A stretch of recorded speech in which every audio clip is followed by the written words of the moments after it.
back 180 to a very late flowering perennial, a group of plants which I absolutely adore. I know I say that an awful lot, but you've probably worked out by now that I do really like to elongate the flowering season of my rose garden by adding different plants, and the Helenium is a fantastic way of doing that. Very, very late in its flowering, really only coming into its own stride now in late August and to the beginning of September. Moving forward, these beautiful cone-shaped flowers will still be very much a presence in the garden all the way through to the back end of October. Sometimes called sneezeweed. I don't know where it gets its common name from, but some of these common names sometimes can be really quite strange. The Helenium as a group of plants is very, very useful.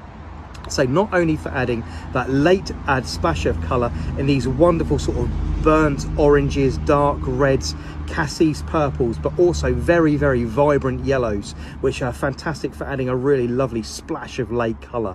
But the Helenium, if you struggle with things like echinacea, can be a fantastic alternative. Much more hardy, easier to grow, and much taller as well. So if, like me, that you have great big deep borders, 3, sometimes in places 4 meters deep, the Helenium can be a really good way of filling the back of a border and filling in some space. So a fantastic plant, and because it's very, very open flower shape with those wonderful sort of cone centers, they are very appealing to most pollinators. The hoverflies absolutely adore the Helenium, so for me they are a really, really lovely plant to have in the garden. Very unusual on the stem.